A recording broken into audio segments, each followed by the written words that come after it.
మన రక్షకుడు విమోచకుడైన యేసుక్రీస్తు నామములో అనుదిన దేవుని వాక్యానికి ప్రేమతో ఆహ్వానిస్తున్నాం. యోహాను సువార్త 7వ అధ్యాయము 38వ వాక్యం.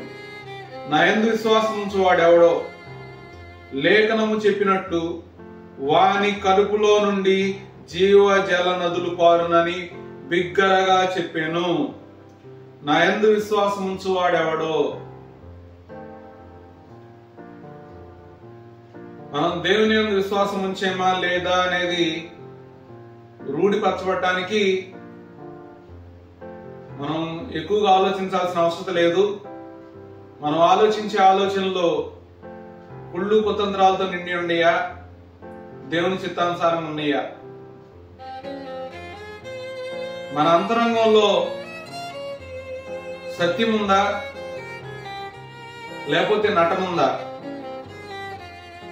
ఈ విషయాలు మనం కంపేర్ చేసుకుంటా ఉంటే ఖచ్చితంగా మనం దేవుని యందు విశ్వాసం ఉంచేమా లేదా అనేది తెలియపరచబడతా ఉంటది.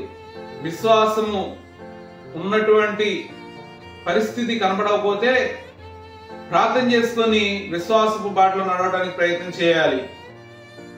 మనం ఆలోచించే ఆలోచనలు ఇతరులకు గాని, మన కుటుంబానికి గాని, మన సంఘానికి గాని క్షేమాభివృద్ధి కలుగజేయాలి. మన హృదయాంతరంగంలో ఉన్న తలంపులు క్షేమాభివృద్ధిని కలుగజేయాలి. అటువంటి తలంపులుంటే, అటువంటి ఆలోచనలుంటే అటువంటి క్రియలే మనం చేయగలుగుతాం. కాబట్టి విశ్వాస వీరులంగా దేవుని చిత్తాన్ని జరిగించే వారంగా మనం ఉందాం. విశ్వాసపు బాటలు లేకపోతే విశ్వాసపు బాటలో నడిచే వారంగా ప్రార్థనా పూర్వకంగా దేవుని దగ్గర చేరి విశ్వాసాన్ని పొందుకొని విశ్వాసపు బాటలో ముందుకు సాగుదాం. దైవజనులు ఏం మాట్లాడుతున్నారో వినండి. విన్నదాన్ని బట్టి విశ్వాసం వస్తుంది. బైబిల్ చదవండి. వాక్యం చదివేటప్పుడు అది వాక్యం నీతో ఏం మాట్లాడుతుందో ఆ వినేదాన్ని బట్టి, చదివేదాన్ని బట్టి విశ్వాసం వస్తుంది. అలా విశ్వాసము వినుడి ద్వారా విశ్వాసం కలుగుతుంది. కాబట్టి ఖచ్చితంగా విందాం, చదువుదాం. తద్వారా విశ్వాసం వాటిలో ముందుకు సాగుదాం. తద్వారా దేవునికి మహిమకరంగా మన జీవితాలని దేవుడు విశ్వాసం వాటిలో నడిపించి బలపరచును గాక. ఆమేన్.